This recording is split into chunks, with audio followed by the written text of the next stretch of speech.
that in comparison to what is actually being said by the user. So this pragmatic reasoning that we are mentioning in this place. So let me try to give you a sort of example with regard to pragmatic reasoning. So we're in this room over here. We have a red chair, a yellow chair, and a red desk. If I say the red one, which furniture am I referring to? Desk. We have two chairs and a desk, and I'm saying the red one. The chair. Why? Because you are doing a reasoning. In the first place, you are going to exclude the yellow, right? If you exclude the yellow, you are left with the red chair and the red desk. But you wouldn't say the red one. You would say, if it was the desk, right?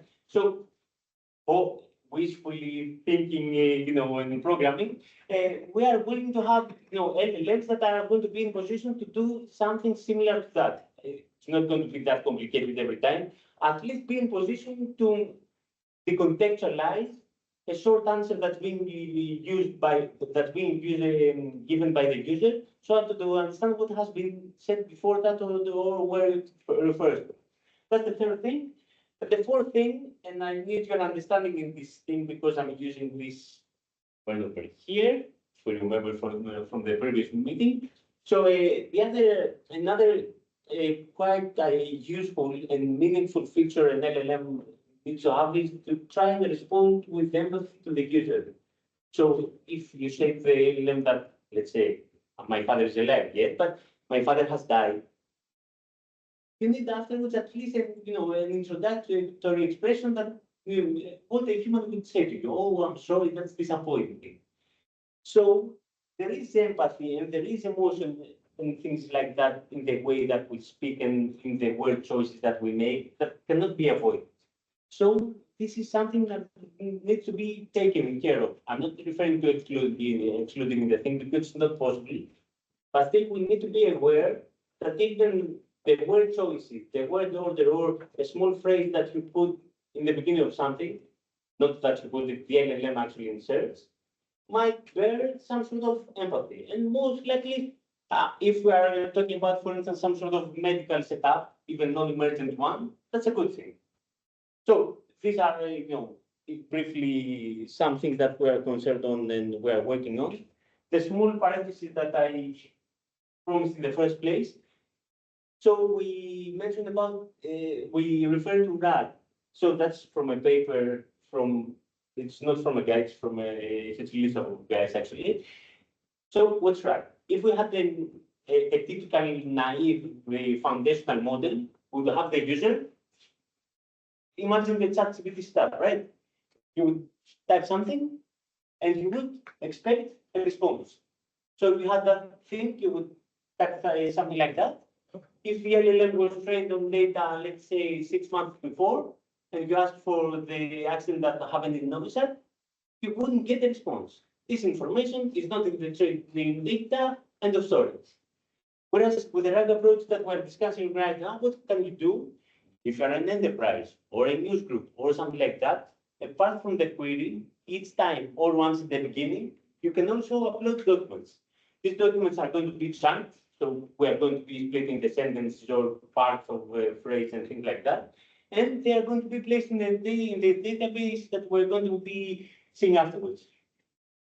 You have this, let's say, sequence of words. You transform them to numbers. So more or less embedding in lame terms, something like that. And what you do afterwards, you try to see the question and the similarity against these chunks of text that you have in the database in the first place. So you take, let's say, the top 3 in this case, right? And afterwards, in a non-transparent way for the user, you are just using, once again, the same question that the user asked, or you can reformulate it, but usually you're using exactly the same one. And you just add the top ranking chunks that were taken from the data that you have provided, by documents. I mean, you don't have to input all data. It can be something like 20 PDF documents of the news during the last 10 days, something like that. And obviously, you will get a better response. You will get an updated one. Or if you're an enterprise, you will get a response that's more related to the business that you are running. Or since we are a project over here, if you ask something about eloquence in the first place, you will get nothing as a response. If you upload at least the document of our contract and our description of the project, you will get something more meaningful. That's the idea. Please, yeah. How you decide which is the manner you decide to rely on the database or in the knowledge of the nice LLM? So in the first place, it can be just an option. I mean, you can decide before that. The other way, you have to, use metrics and the evaluation of the response. And most likely a response that is more related to what you ask, because certain words are going to be shared or something like that. So even some sort of naive cosine similarity might give you at least a first understanding. So you can have both mechanisms running in parallel, and at the very, very end, filtering either of the two. But most likely, if you are going to be an enterprise, let's say that you're a big bank or a hospital, providing some confidence score depending on the answer, right? Sure, but if you are the bank, you do not want the LLM to play around. Yeah. You just need very specific details about your account and how the transactions are being carried out. Or if you are in a medical setup, you need the information that can be found in medical books, well, not whatever. So my short answer is that in certain setups, it's going to be a no-brainer, a straightforward options. In other, most likely we can opt for such a solution. So have both streams, and at the end, based on the metrics that are actually being developed by the project, we can, select either of the two. So I will not give once again all the details because we saw them yesterday, but what we showed previously, so the RAG thing is around here. So it happens after you have the input from the user, after it has been processed. I will comment a little bit about the processing and what's being done over here, where the chunking, the embedding, the top K scoring, and afterwards the enhanced or the improved prompt is being fed to the LLM. Anyway, what we see over here is what we have implemented in a more, let's say, macroscopic but yet detailed perspective with regards to the interactive playground and also with regards to encapsulating the RAG technology in our system. As you can see, the core of our system is an LLM. Obviously, you don't invoke the LLM by yourself. I mean, that's pretty never the case. Even with the ChatGPT that you might have played around, there's a web API in front of you. Afterwards, they might have guardrails, firewalls, so that they can avoid toxic or hallucinating responses, or, for instance, with the American elections offending the new president, whatever. So you have all these things, and these are not part of the LLM. The LLM, typically and scientifically, can respond whatever it has been trained on. No story. So anyway, the heart of our system is going to be the LLM, and it's going to be also the output of all the work packages. I mean, practically all the work packages work towards having LLMs that are going to be either multilingual, that we can evaluate or check their performance, and similar tasks. And what the LLM is going to be doing is going to be feeding us, that is the final users, with text. It might be go along the way of doing some sort of question answering, or it might also perform a certain language related task, these usual things that you might have heard of that were also mentioned by Jordi, intent recognition, slot filling, is such sort of tasks. So a little bit of more details with regard to what we have been designed in place. After the heart of the system, we have the orchestration layer that's pretty self-explanatory. What it does, it tries to combine and interconnect everything in a meaningful and functional way. And at the same time, it takes also care of the RAG thing. So this is more related to what we were discussing yesterday, that at least in the first place, might be a good approach to have the majority of our stuff in the BSC, and also, as what I have mentioned, to have the flexibility afterwards to outsource. Right. So with regards to the input that's being received over here, certain things are and certain actions are being carried out. So in the first place, parts of the prompt that are not useful are removed. We're trying to see if the prompt is correctly formed. If it's not, we go along the procedure of formatting it. Afterwards, we might go also along the procedure of adapting it. So you have seen possibly once again LLMs that might have the capability to go along a chat interaction with a model or an instruction-based one. So these are going to be options that are going to be offered over here.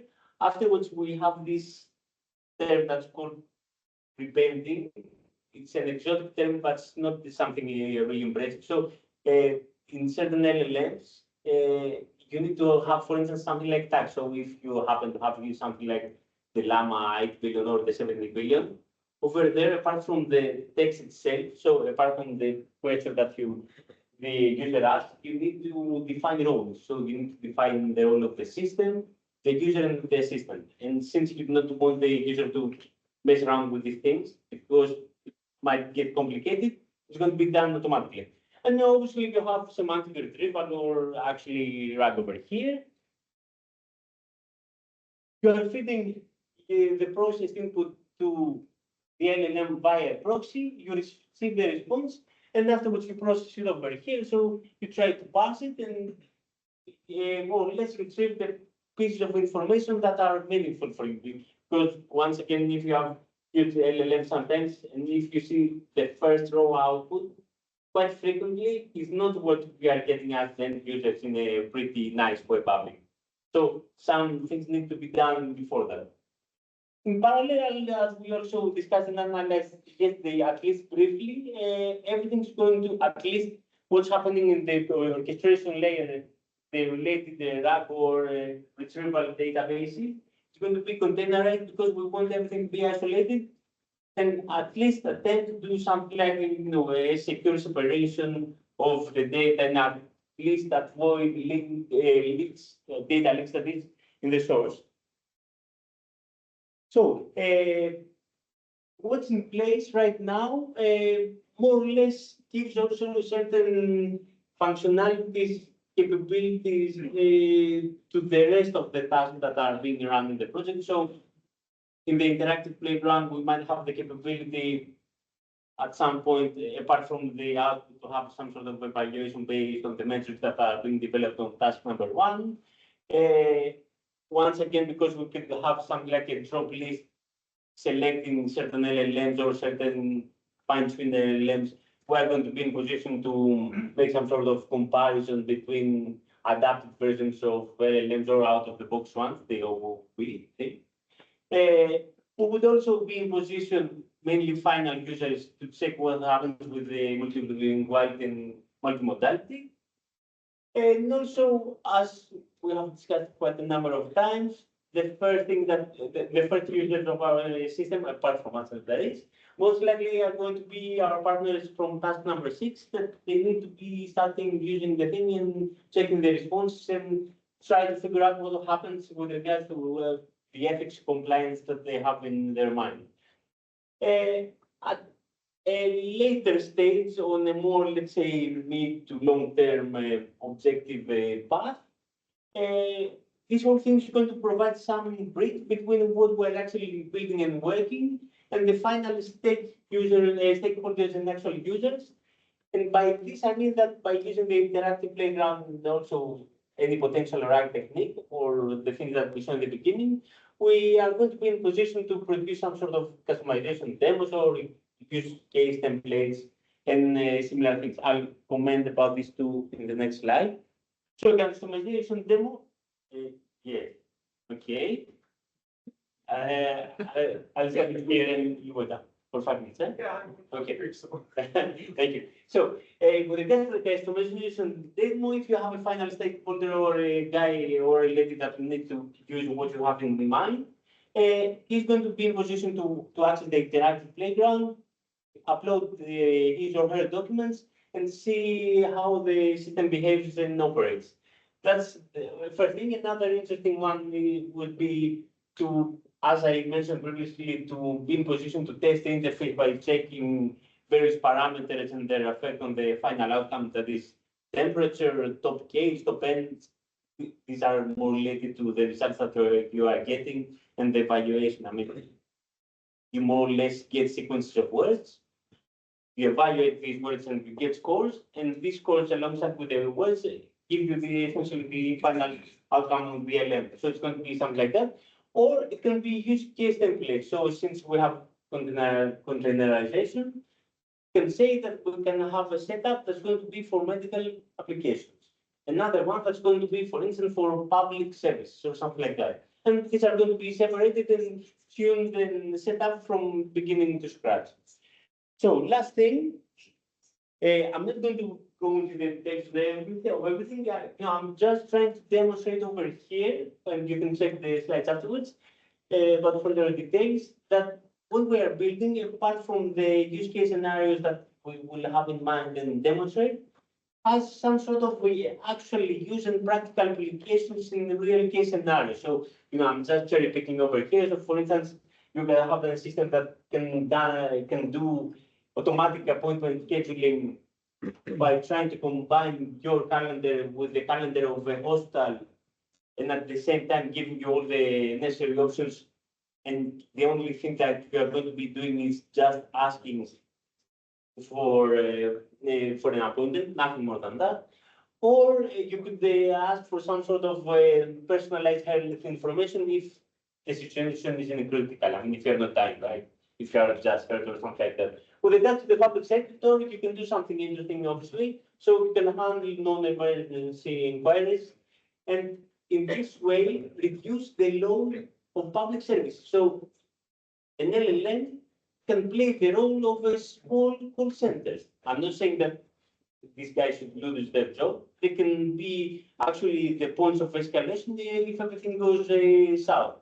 But apart from that, you can have an LLM to respond in the first place. As we have also mentioned, there are also capabilities if we are going to be building this technology inside our model, we are going to be in position to offer multilingual support for public services. Once again, out of the box, if the LLM has the capability to use Greek, for instance, or Italian, this capability is going to be in place. So that's a presentation while speaking, and we're heading to the second part, which is going to be short but more interesting, hopefully. Share screen. Okay, that's the yes. Okay. Cool. Thank you, Christos. And in the interest of time, I'll try to be brief and just demonstrate you what we already created. Let me just make a disclaimer. This is still in the early stages of development, but we still find it useful to show you and collect some feedback either now or later offline. How should we proceed with this? I see this might be hard to read at this point. Can we make maybe sharing?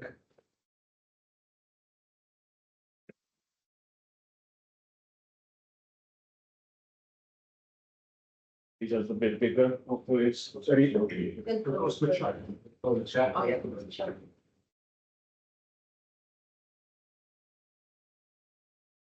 Right,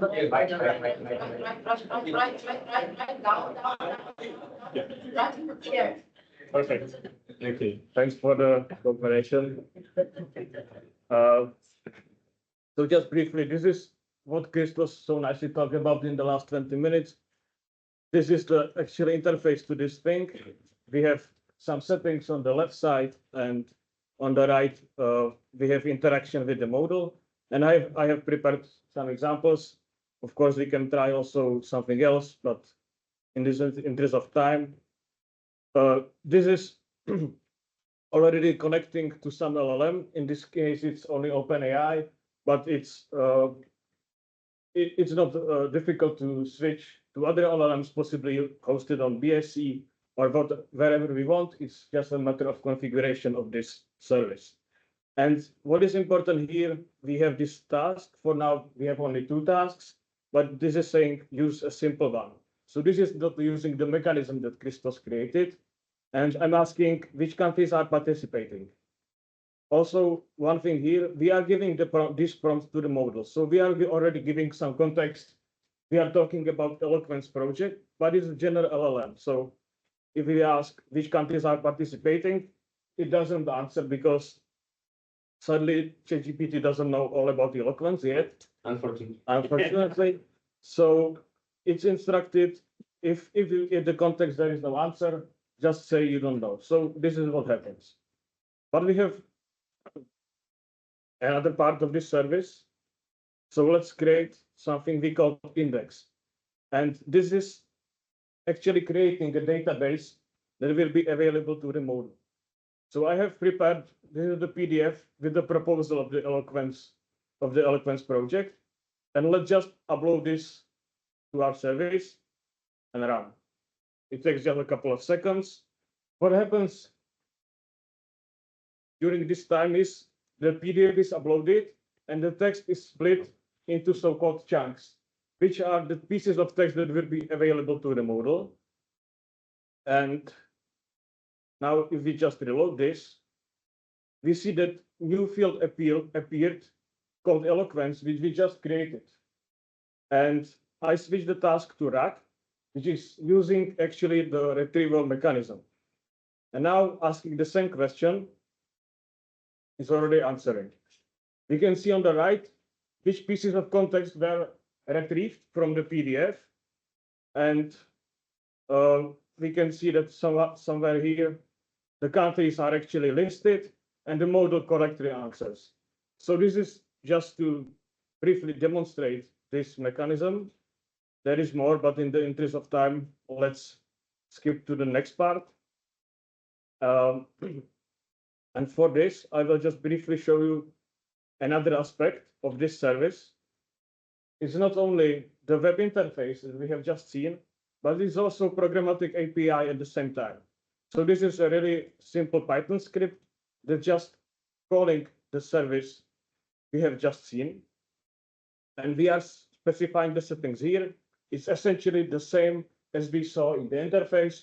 We are just setting this in the programmatic way and asking the API. So now when we run this, hopefully, okay, let's an adjustment.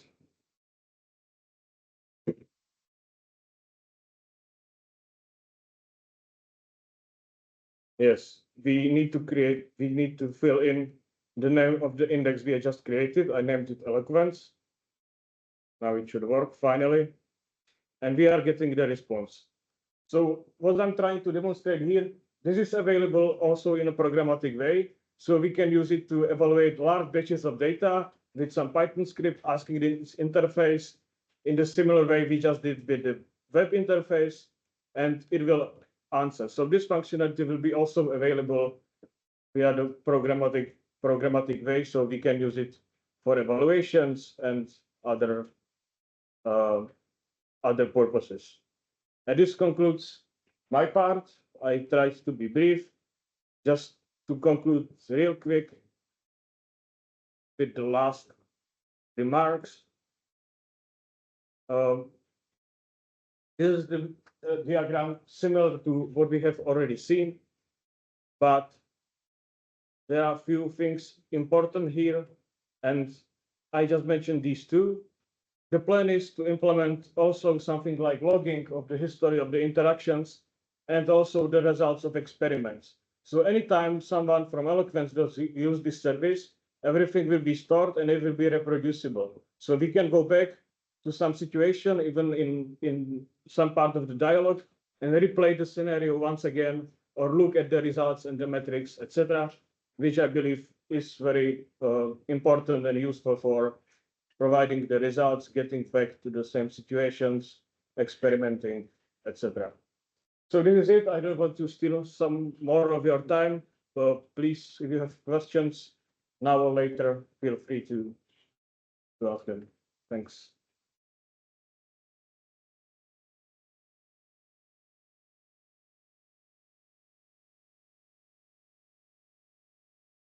Any questions? So a questionnaire.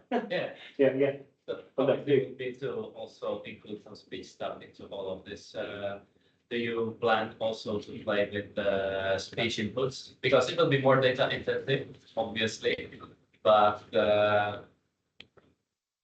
eventually, The brief answer is that we definitely need to give it a try.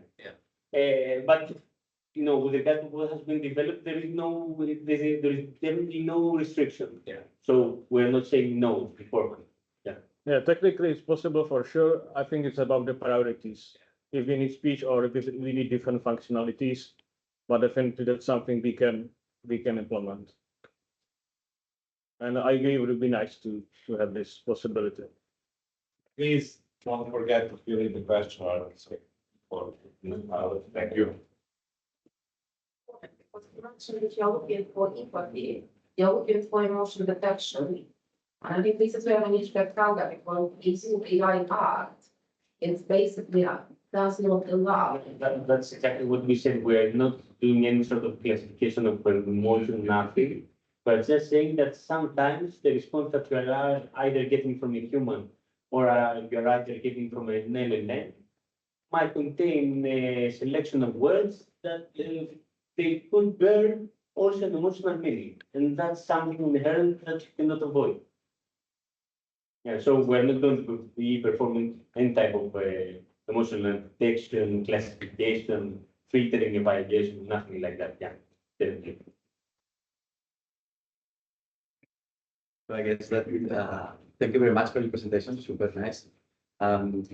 This is if I understood well, this is the cheaper way to align our LLMs, right? So, in any manner, with the policy of a company, for example, right, or with the scripting of a call center, or with whatever other information like European values, for example. If we have this data set and the native LLM has been not aware of this data, right? So we can align the LLMs using this technique, for example, to be sure that they're grounded for whatever things we are wanted to align with them. You're right. In this, I mean, you cannot be 100% sure because you cannot be 100% sure about what the user is going to input, as text. But you are more reassured that, for instance, going to be in the first place at least, or the top ranking ones are going to be responses that in the first place are going to be retrieved from the document if you are using the right approach. The way to force the LLM, no? Yes, but still, I mean, I have more text, but it's still a big discussion because even with the RAG approach, if you need to be not once again 100% sure, but pretty sure, you might need to go along the way of some sort of governance. So have even the RAG system running online, checking the responses, filtering the ones that you want, and feeding only those ones in the database for further actual RAG, functionality. So it's a iterative process, of course. You need to update this database somehow. And actually, there are various types of RAGs also inherently. You have the ethics, you have cyclic, you have certain types. Yeah. In But any case, what we showed over here is the more straightforward, well-known approach. Yeah. in any case, it's cheaper than training from scratch or Definitely. fine-tuning with kernel optimization, whatever technique. And also just with regard to the content that you have in mind each time, you can get the response in seconds, whereas even with But it depends on the data set, right? So it scales. on the day, but still seconds. But imagine, for instance, we get to find filling scenes where exactly is about this thing. Even if you go for the data set that's only something like 100,000 case samples and a reasonably, let's say, size of tokens as an input, even in an Amazon cluster, you need something like 1 day, 1 day and a half of the corresponding GPUs running so as to have your fine-tuning LoRa adaptation that is task finished. So do you think, for example, that this component, this RAG database, should be something mandatory for LLMs in production? For example, do you think usually a company will have For testing the behavior and the performance in the first place, definitely. It's the most convenient way. Yeah. But it also depends on the task. I mean, I agree in general, but for example, if you are only to provide sufficient continuation of some conversation or just reformulate something, you don't really need to be grounded in some factual information necessarily. So there might be cases in which this is not needed, but But if otherwise. your model hasn't been aligned, for example, with human values, maybe you need it, no? You have a naive model completely naive, then maybe it's a good option, right? To accompany your Yeah. model with this kind of secure data, knowledge subsystem. Yeah. Okay, let's go on. Thank you very much. So